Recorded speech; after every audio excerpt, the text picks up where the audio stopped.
I've lived many seasons. My bones speak before my mouth does now, and my hands shake when I reach for anything to fast. The world has changed around me in ways I never could have imagined when I was a boy. Roads are paved where they're used to be mud. The fields are quieter now. The trees grow taller, and the sky feels just a bit wider. But even as everything changes, the weight of the past never leaves.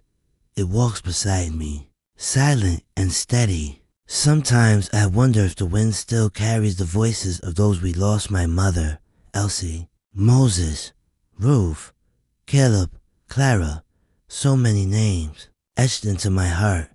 I try to speak for them now, because they can't speak for themselves. This story I've told you, every word of it, is more than just memory. It's a bridge, a path for those who never saw those days to understand what it costs just to be able to walk freely. People say time heals all things, but that's not the whole truth. Time forgets, too. And that's what scares me most, that one day, these stories might fade like smoke in the sky. That the pain, the strength, the songs, the stolen childhoods, the quiet resistance in secret schools, the first breath of freedom, all of it might be lost to silence. So I speak now, with what little voice I have left, to ask you, don't let that happen. Remember us, not as victims, not only as survivors, but as people who dreamed, who fought, who lived, who endured. Our history is not just pain, it's courage, it's legacy, it's truth, and truth must never be buried. If you've listened this far, I thank you. From the deepest part of me, you've carried my words, and in doing so, you've carried the memory of so many who came before.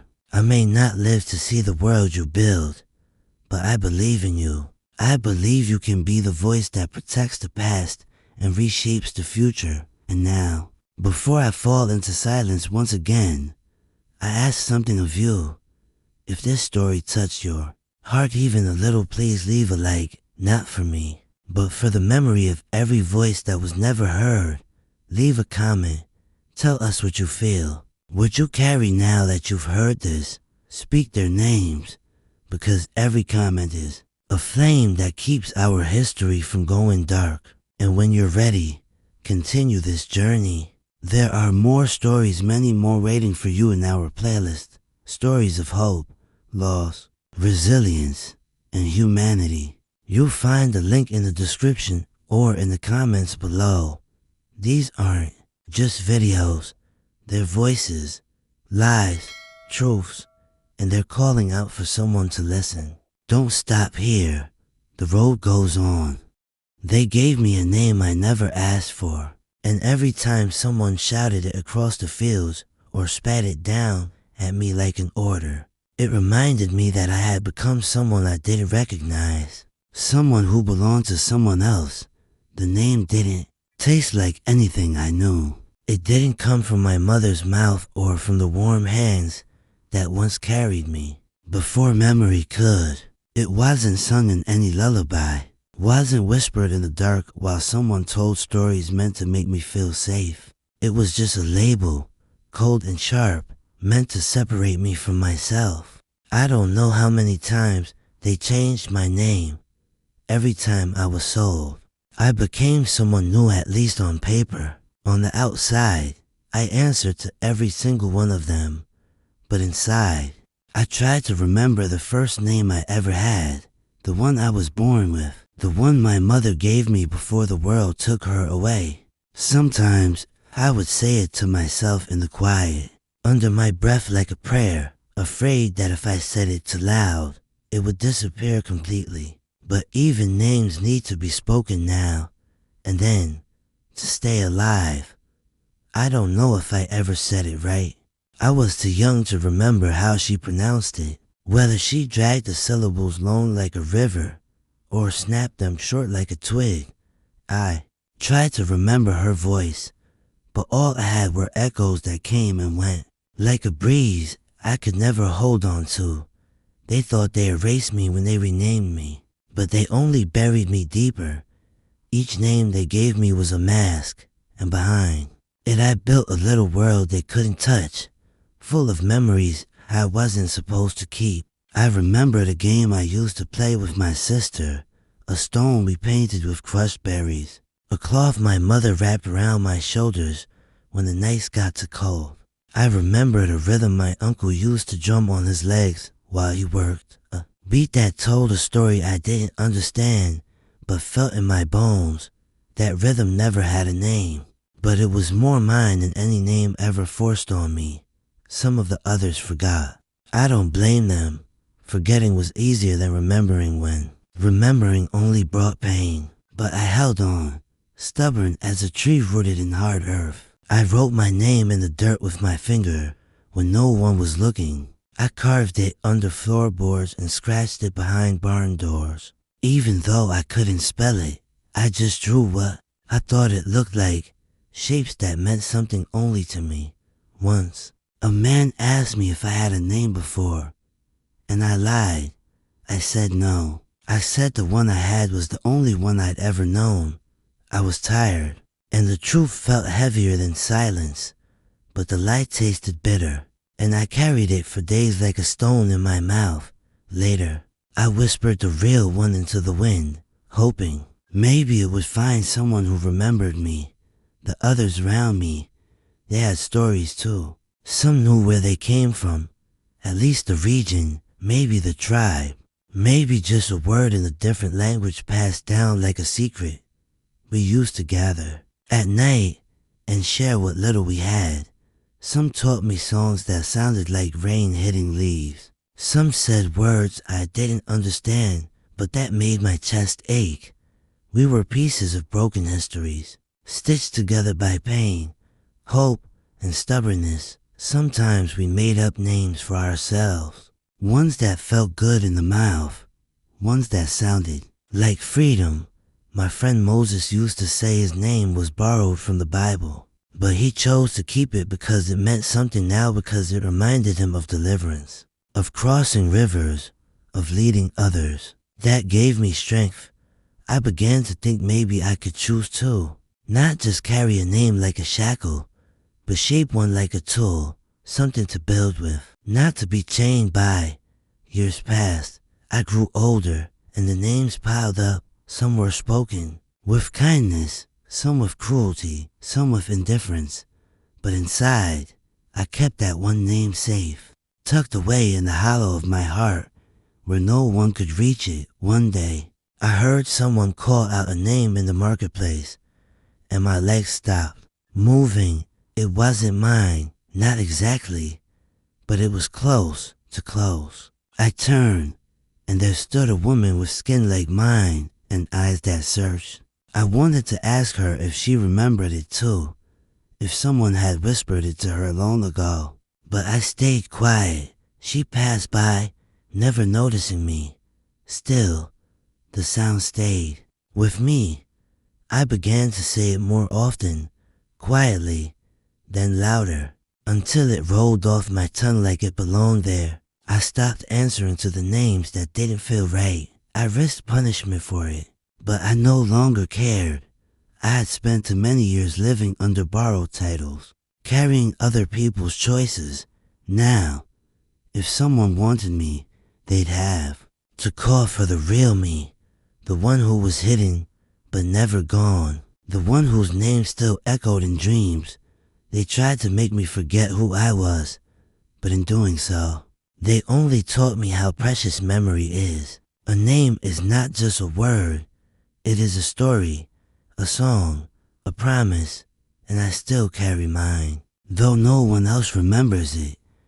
That is how I remain free even now, even after everything. My name is mine, and it lives. Some hands were rough like tree bark, hands that grabbed and struck without warning, hands that didn't know the difference between touching and hurting, hands that never paused to see the person beneath the skin. Those were the hands that taught me fear, not with words, but with bruises that bloomed like dark flowers across my back and arms. I learned to read the air, the footsteps, the silence that came before violence. I could tell by the way a man breathed whether he'd use his hands to command or to punish. Those hands took my childhood, piece by piece, day after day, until I couldn't tell where my own body ended and their shadows began. But not all hands were cruel. In the midst of that pain, I remember the hands that helped.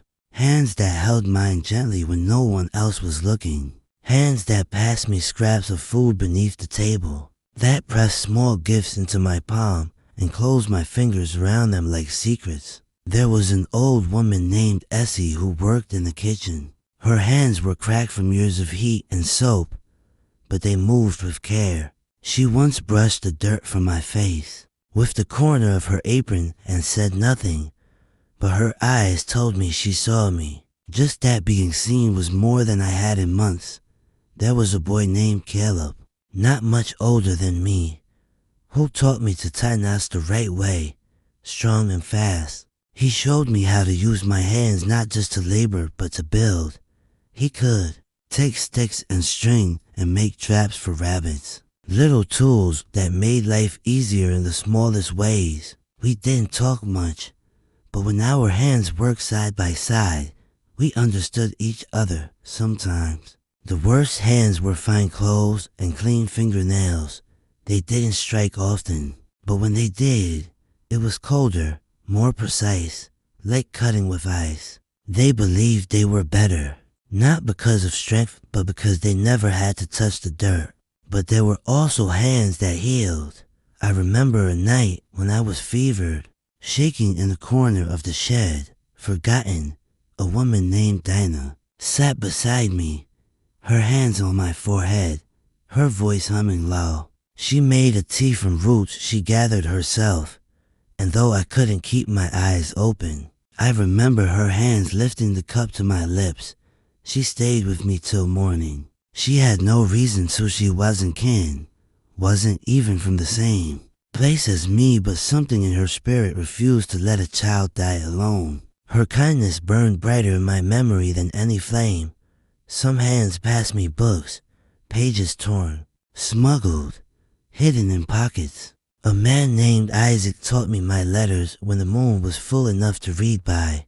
He traced the shapes in the dirt, whispering the sounds, making stories come alive in our minds. He told me that knowledge was a weapon no one could take once you held it tight. His hands never hid. They built bridges in silence between what we were allowed to be and what we dreamed of becoming. Of course, not everyone who helped looked like me. That's a truth folks sometimes don't want to hear.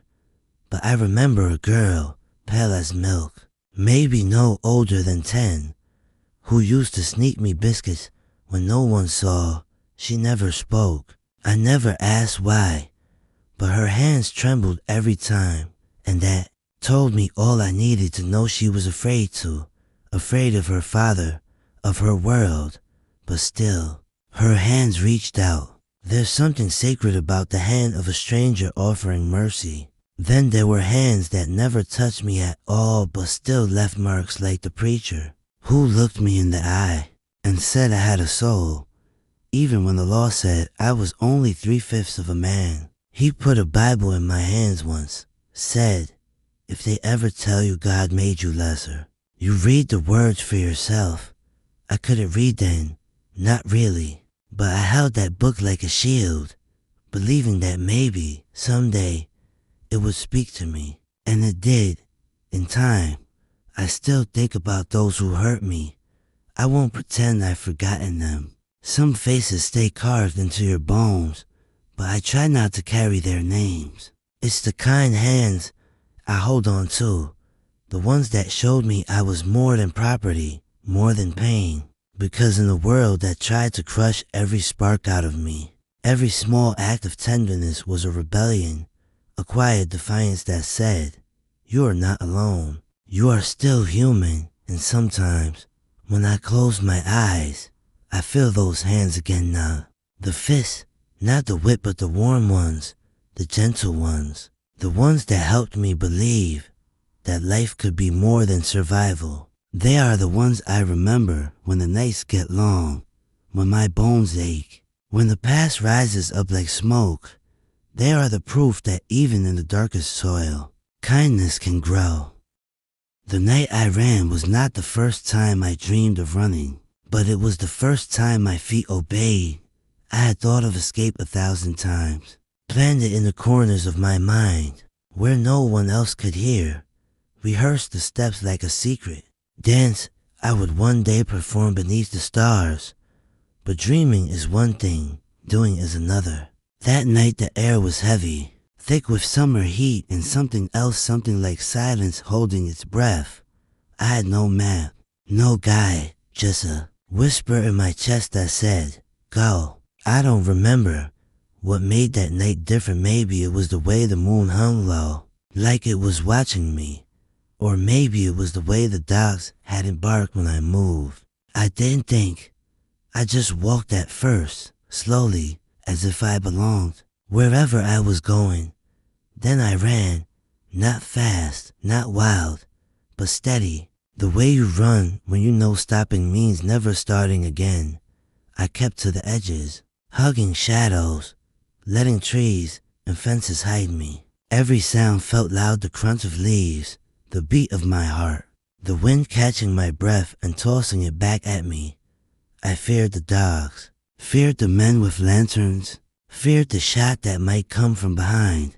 But more than anything, I feared being caught and brought back, not because of the pain, though I knew there would be plenty, but because it would mean the dream was dead. The first hours passed in a blur of fear and sweat. I tripped once, my knee striking stone, but I bit down on the scream. Pain was better than noise. Blood was better than footsteps behind me. I thought of nothing but forward, forward, forward. At one point, I crossed a creek, the water cold and swift around my ankles. It carried away my scent, I hoped, and I knelt in it for a long time, letting it cool the fire in my chest.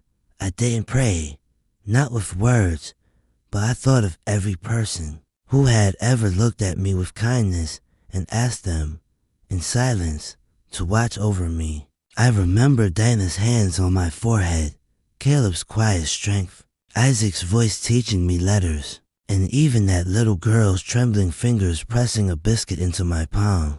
They were my angels in that moment, and their memory pushed me on.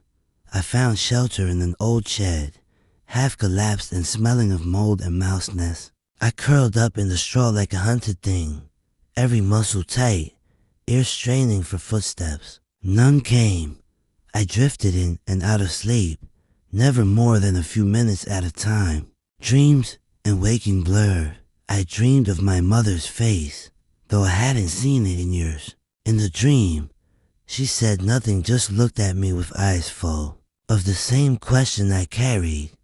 Would I make it? When morning came, I moved again, hiding in ditches, crouching behind bushes when I heard wagons pass.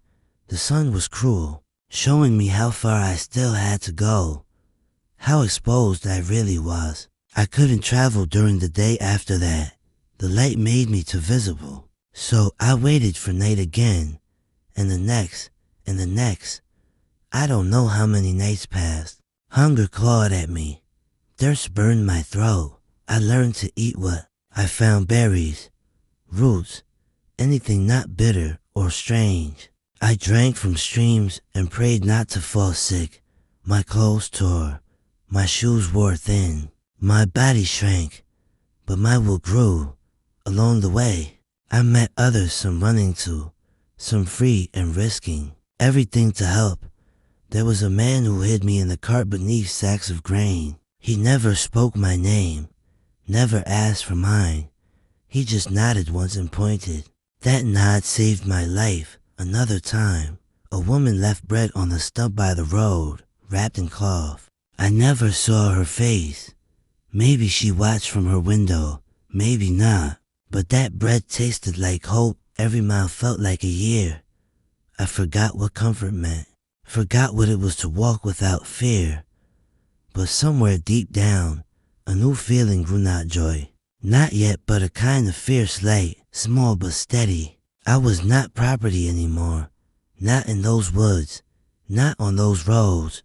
No matter what came next. I had claimed a piece of myself back. I remember the moment I crossed into a place where the laws no longer saw me as a thing. It wasn't marked, no. Sign, no trumpet. Just a change in the way people looked at me.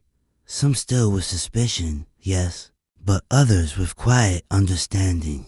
I wept that night, not loud, but the tears came like rain that had waited too long. I slept under stars without fear for the first time, and I knew that though my journey wasn't over, I had crossed something invisible and sacred. I wasn't safe, not really, but I was freer than I'd ever been, and freedom, once tasted, is something no man can take from you, not completely, not forever. Freedom came to me not like a sunrise, but like a slow breaking storm, not with trumpets or shouts of joy, but with long silences and strange questions I had never been allowed to ask before. They told me I was free, and I believed them, because I had to, because there was no chain around my neck anymore, no whip behind my back, no one telling me when to sleep or where to go. But even with the papers in my hand and the road open in front of me, something in me still felt locked up. I walked through towns where no one knew my face, and I could choose where to stand, where to sit, what words to say, but my heart did not know how to be free. I was always watching, always listening, waiting for someone to shout my name, not the one I chose, but the one they gave me. I moved like a man who had stolen something, even though all I had was my own breath. The hardest part wasn't the hunger, or the cold, or even the work I had to take just to survive. It was the emptiness, the spaces left by the ones I had lost. I didn't know where my mother had gone, or if my sister had made it through. I didn't know if the people I had once laughed with, wept with, worked beside, were buried in shallow graves, or living under different names in towns I passed without knowing. I asked when I could. I showed scraps of memory like they were coins. Have you seen a woman with eyes like mine? A boy with a scar on his cheek, a girl who hums when she works. Most folks just shook their heads or turned away, afraid of what my questions meant. A few tried to help. One old man told me about a camp down by the river where people like me had gathered, searching for the same pieces.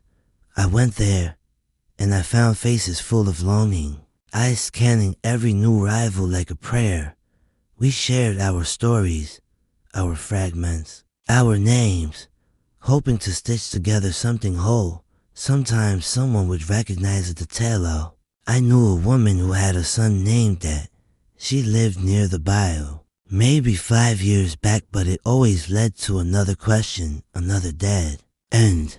I walked miles just to chase a whisper. I knocked on doors with hope in my chest and left with my shoulders heavier than before. Every answer I didn't find carved another hollow space inside me. And yet, I kept searching. I had to, because freedom without them felt like a house with no walls, a sky with no stars. I carried their memory like a song half forgotten, humming it to myself so I wouldn't forget the tune. I told their names to the wind, the trees, to strangers who would listen. Some said I should stop, that the past was too far gone, but I couldn't. I wasn't looking for comfort, I was looking for myself. The parts that had been torn away when they sold us like livestock, scattered us like leaves. I worked on farms, in towns, in cities. I swept floors, hauled bricks, chopped wood. At night, I walked the edges of the places I stayed, asking my questions, offering my memory like a candle in the dark. Once, I found a man who remembered my uncle's name. He said he may have gone west. That was all I needed. I traveled days for that mite.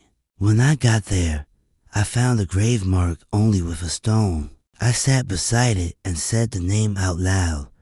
just in case he could hear. I told the stone about the songs he used to hum, about the time he scared off a snake with nothing but a shout. I wept, not because he was gone, but because I had found even a piece of what was lost some nights. I dreamed of reunions that never came. My mother would walk through a doorway smiling, or my sister would call my name from across a field.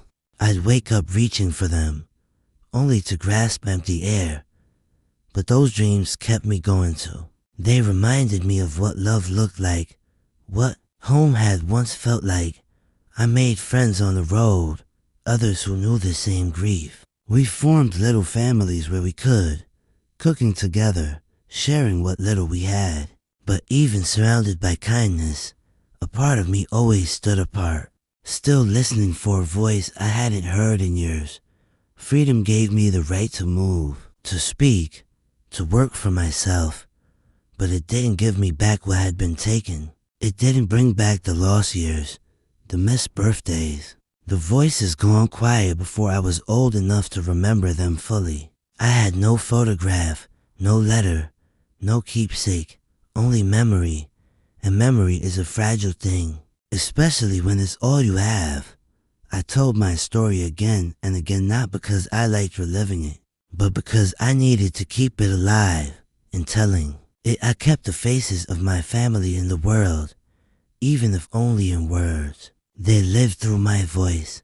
They lived through my stubborn hope. I was free, yes, but I was not whole, not yet, maybe never. But every mile I walked, every door I knocked, every name I spoke into the silence was a step toward healing, not the kind that makes you forget, but the kind that lets you keep walking anyway. I spent years walking roads that led to nowhere, chasing names that vanished like dust in the wind, asking strangers about faces I could barely remember and getting the same answer every time. A shake of the head, a sad smile, a door gently closing. Before I could finish the question, I learned to read disappointment in people's eyes before they spoke. I wrote letters with trembling hands, folded them carefully, and sent them to churches, to freedmen's bureaus, to anyone who might have a ledger or a memory worth holding on to. I never knew if they reached the right hands. Some came back unopened. Most never came back at all. I waited weeks, then months, staring down dusty rows, hoping to see a figure walking toward me, carrying news, carrying hope, carrying my family in their words. But the letters became like prayers tossed into a river, carried away, never answered, never returned, and still I kept writing. Each letter was like planting a seed. Even if the ground felt dead, I wrote about the scar on my sister's wrist, the gap in her smile, the lullaby my mother used to hum when the wind howled outside the cabin. I wrote about the night we were torn apart, how I screamed her name until my throat burned, how I never heard her voice again. I believed that if someone, somewhere, read those words, they would recognize her, or at least remember someone like her. I held on to every rumor, every whispered possibility. Someone saw a woman matching her description in Memphis. Another man spoke of a boy who might be my cousin living near the Gulf. I followed each lead like a man dying of thirst follows a mirage. I spent nights under broken roofs, days walking until my soul bled, always with the same fire in my chest that maybe, just maybe, someone would know. But each search ended with silence. I knocked on doors that opened too slowly, was greeted with eyes full of pity, and walked away with nothing but a deeper hunger in my heart. In the cities, I visited offices where names were kept, hoping to find hers among the pages. But the ink was always too faded, or the name spelled wrong, or she simply wasn't there. Once, I sat for hours in the church basement beside a man with kind eyes. He helped me write another letter, one I had written 100 times before in my mind. This time I signed it not with my given name, but with the one I remembered, my real name, the one my mother whispered in the dark He said, sometimes, names are the only lanterns we have. I carried that sentence with me long after I left. There were moments I wanted to give up, nights when the silence became too loud, and I questioned if I had ever truly known them, or if my memory had turned them into ghosts too kind for this world. But even ghosts need to be chased, because sometimes chasing is the only thing that keeps a man from vanishing himself. I passed children who looked like her, women who turned their heads in ways that reminded me of my mother. Once, I saw a woman who paused when I said my sister's name, but she shook her head before I could ask more. Maybe it was just a name. Maybe it was more.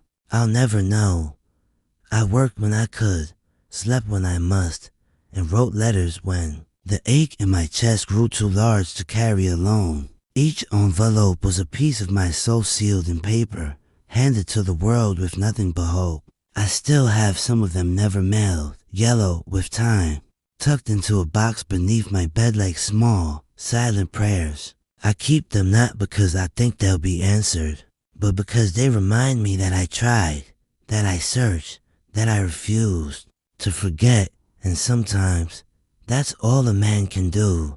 I am old now. The years have folded themselves into my back, and the fire in my legs has turned to smoke. But my hands still remember how to write. My eyes still search crowds for familiar faces, even though the chances grow smaller with every sunrise. Still, I hope, because hope is the one thing they could never chain, never sell, never break. I write now for others to read, to tell the story not just of who I lost, but of how I kept searching. And maybe, just maybe, someone out there will hear this story and carry it forward. Maybe you're one of them. If this story found you, and it stirred something in your heart, I ask you stay with me on this journey. Subscribe so you don't miss what comes next. And if you feel called, share this story. Leave a word, a thought, a name that should be remembered. You never know who might be searching to. It happened on a quiet afternoon, the kind of day where nothing feels like it's waiting to change. The sun was soft through the clouds, and I had stopped to rest on a bench near the marketplace in the town I had only passed through once before. Years back, I remember thinking the smell of baked bread carried a kind of comfort that day, though I had no money for it. My bones were tired in the way that doesn't come from walking, but from carrying too many empty answers.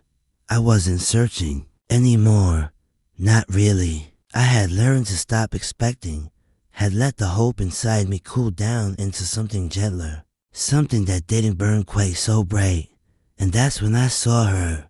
She was walking slowly, not hurried like the others.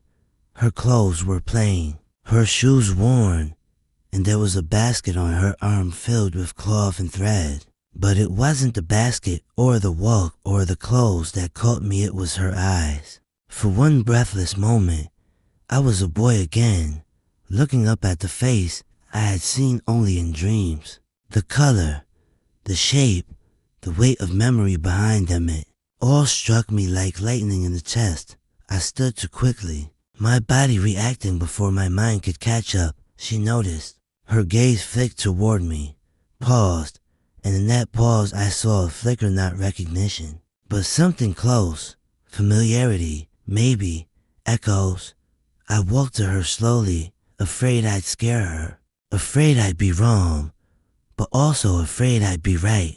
When I was close enough, I said, "Excuse me, ma'am," and my voice cracked like old wood. She looked at me with a guarded kindness. "Yes," she asked, and even her voice felt like a thread pulled from an old quilt I used to know. I didn't know how to ask what I needed to ask. How do you say, did my mother live inside you once? How do you explain that the shape of someone's face can unlock years of sorrow and light all at once? I asked her name. She told me. It wasn't a name I recognized, but names are slippery. I told her mine the real one and watched her face. Carefully. No change. I asked if she had family from the east, from the old plantations. She nodded slowly, said she thought so, but most of them were gone before she could remember. She had grown up in an orphan home. She didn't know where she came from, not truly. That's when my breath caught. We stood there, two people connected by a question neither of us could fully ask. I told her about my mother, what little I remembered. I told her about the scar on her hand, the way she hummed, the smell of her hair, like earth after rain. The woman, her name was Eliza, listened without interrupting. Then she reached into her basket and pulled out a cloth, carefully folded, worn at the edges. She said she didn't know where it came from, but she'd had it since she was a girl. And there was something embroidered into the corner. She unfolded it and showed me. The thread had faded, but the letters were there. L.M. My mother's name was Lita May. My hand shook. Eliza looked at me and said, "I don't know if this means anything. I always hoped it did." We didn't cry, not yet. We just sat, side by side, letting the space between us fill with something that felt holy and broken all at once. Maybe we were family. Maybe we weren't. Maybe the world had bent in that moment just to let the people carry each other's stories a little further. She told me about her life, the cold nights, the long days, the way she always felt like something was missing. I told her the same. We spoke slowly, careful with our words like they were stones in the river. We weren't trying to prove anything, we just didn't want the moment to vanish. When the sun began to dip, she said she had to go, that her home wasn't far, and would I like to come with her for supper? I said yes, and that night, for the first time in decades, I sat at a table and didn't feel alone. Her house was small, with cracked windows and soft floors, but it held warmth. We ate beans and cornbread, and she poured tea with a quiet grace. We talked more about nothing and everything. She showed me a box of things she'd kept all her life, and though nothing in it proved who she was, it told me who she had become. I stayed for 2 nights. On the morning of the third, I told her I had to keep moving. She didn't ask why. She just nodded and placed the cloth in my hands. "Take it," she said. "Maybe it belongs to you more than to me." I left with it folded against my chest, not because I was sure, but because I needed to believe in something again, and whether or not Eliza was truly my kin. She gave me a gift I hadn't known I was still searching for, the feeling of being seen, known, remembered, and that, perhaps, was more powerful than certainty. Freedom, they said, was the answer to everything. They said once the chains were gone, the world would open up, wide and generous. But I learned quickly that freedom carried its own weight, its own kind of silence. The chains they took off my wrists were only the first ones. The harder ones to lose were the ones I met in the streets, in the glances, in the way a room would go quiet when I entered. They didn't call me a slave anymore, but they didn't call me a man either. I walked through towns where children pointed and mothers pulled them close, not because I had done anything, but because my skin still wore the history they tried to forget. I remember stepping into a shop once, coins in my pocket, honest work behind me, and the man behind the counter looking past me like I was fog. "We don't serve your kind here," he said, and that word kind cut deeper than any whip ever had. Kind, as if I was something else entirely, not just another man trying to live. And so I learned to keep my head down, to soften my voice, to step aside on narrow sidewalks. I learned that freedom meant being allowed to walk away, but not being welcomed in. It meant being called sir by some and boy by others, depending on how much danger they thought they could get away with. I worked for men who paid me half of what they paid others and dared me to complain. I built homes I would never live in, plowed fields I would never own. and watched as others reaped what I had sown, and still I called myself free, because I had to, because the alternative was too heavy to carry. I found small joys where I could. A warm meal shared with someone who didn't ask where I came from. A moment of laughter around the fire. A child smiling at me before the world told him not to. But there was always the weight, always the invisible line I wasn't allowed to cross. I remember trying to vote once. I had learned to read, learned to write, and believed that maybe, just maybe, my voice could matter. But when I reached the courthouse, they asked me to recite a passage from a book I'd never seen. When I couldn't, they laughed and told me to come back. When I was civilized, I didn't go back. Not because I didn't believe in my right to vote, but because I knew what they were really saying. You may be free, but not equal, not yet, not here. I heard about men being dragged from their homes, beaten for looking too long at the wrong person, for walking too proud, for refusing to step off the sidewalk. I saw crosses burned into the night sky like a warning.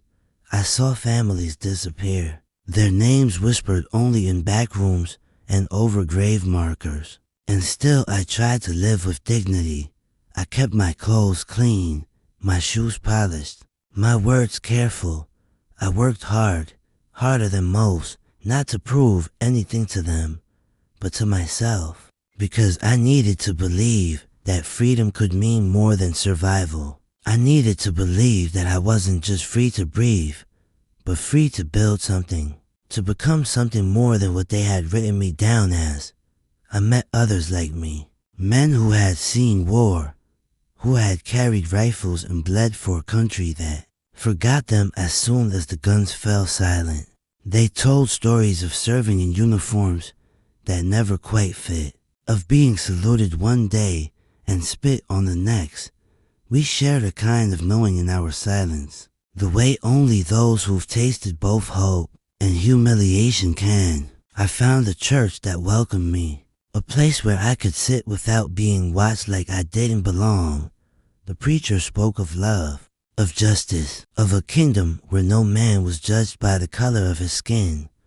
I clung to his words, not because I believed heaven would fix everything, but because it reminded me that down here, someone still believed we mattered. I still kept my letters, still spoke my family's names into the dark. I told their stories to young folks who would listen, tried to give them something to carry forward. I told them to walk tall, but careful, to be proud, but wise, to learn, not just because it was their right, but because it was their weapon. The weight of freedom is real. It doesn't lift when the papers are signed, or when the chains are broken. It lingers in the laws, in the looks, in the locked doors and silent rooms. But I carried it day after day, because I had no choice. Because the ones who came before me carried it too, and because the ones coming after deserve to carry a little less. I may not see that day, may not live to hear the sound of justice ringing clear through every corner of this land, but I'll keep walking toward it, even if my steps are slow, even if the road stays long. They took my name, but I still remember the sound of my mother's voice calling me by the one she gave me. They took my language, but sometimes, in dreams, I still hear it sung in fragments I cannot speak but understand with the heart.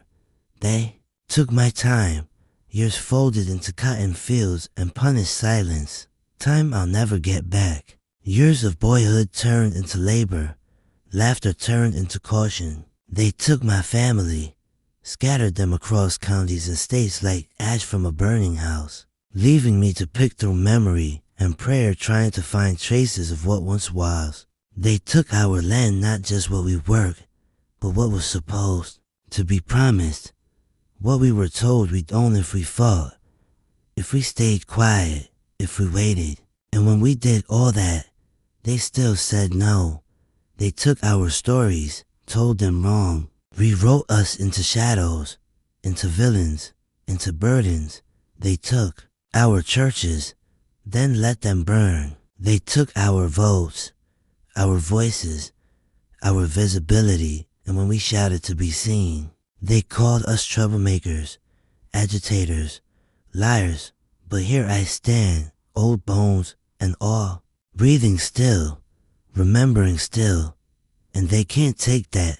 They can't take what lives in me, what was passed down not through papers or property, but through song, through scars, through eyes that have seen too much and still choose to see. What remains is not wealth or position, not land or comfort, but something stronger, something rooted. What remains is the rhythm in my feet when I walk the same dirt roads my ancestors once bled into. What remains is the way I raise my chin when someone doubts I belong. What remains is the prayer I whisper every morning not to forget who I am, not to forget who we are. I may not remember the exact place in Africa my blood came from, but I know its echo. I know it when I see the way we move, the way we endure, the way we hold each other when the world tries to break us.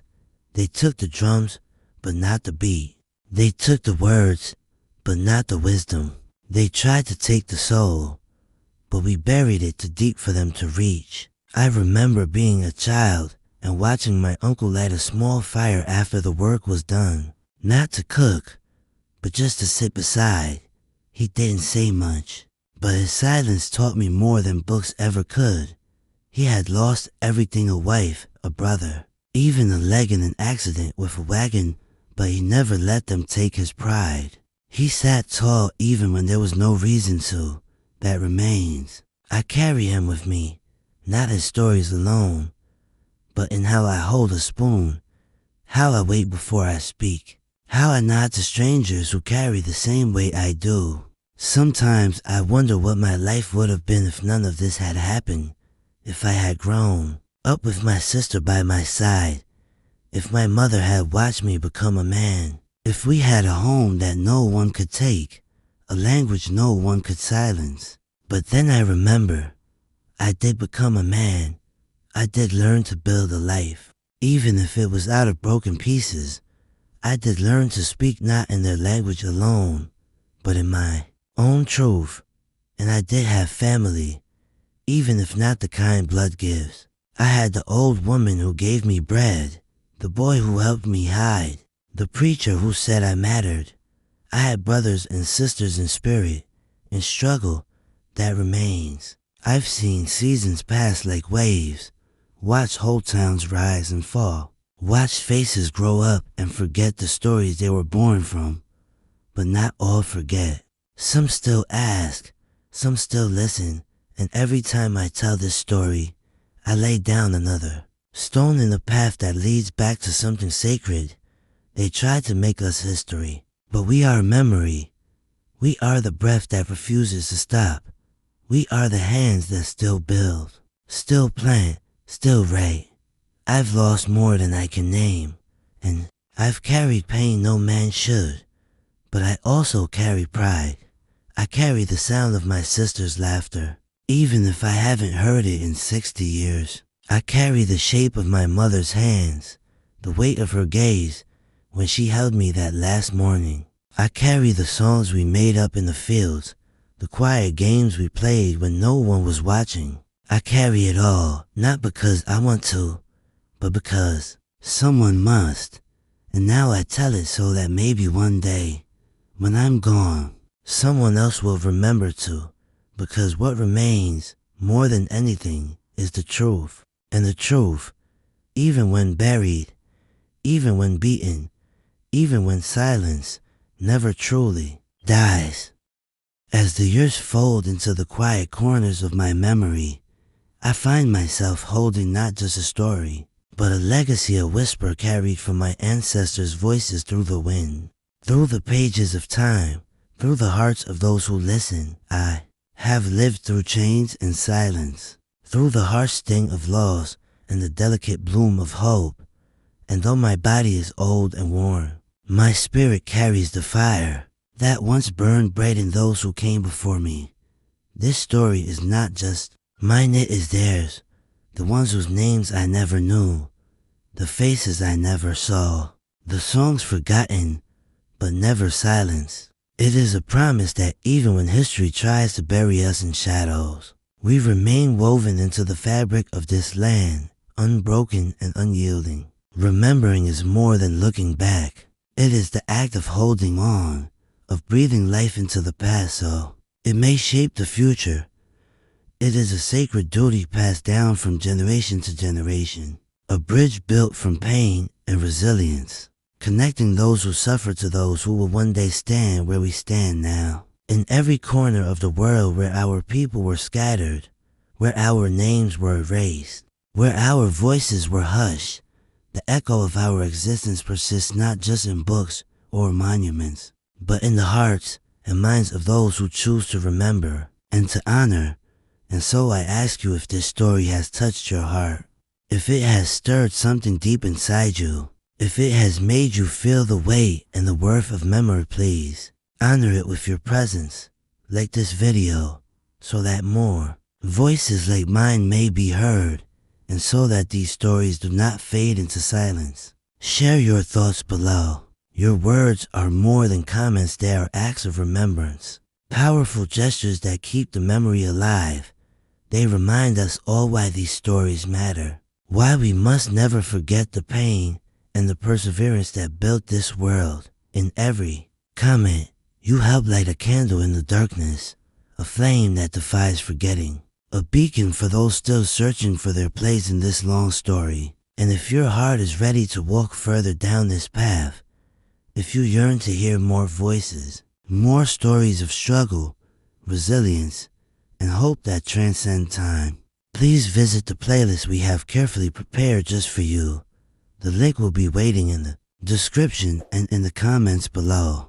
Each video, there is more than a story, it is a step forward in remembering, a hand extended through the generations, an invitation to join the community bound by memory and respect. Together, we keep history breathing. Together we hold its lessons close. And together we honor those who came before us by never letting their stories fade or be forgotten. These are not just tales of the past, they are the roots of our future. The songs we pass down so that no one ever feels invisible again. Thank you for listening, for caring, and for carrying this legacy with me. In this shared act of remembering, we find strength, hope, and a promise that as long as these stories are told, we are never truly lost.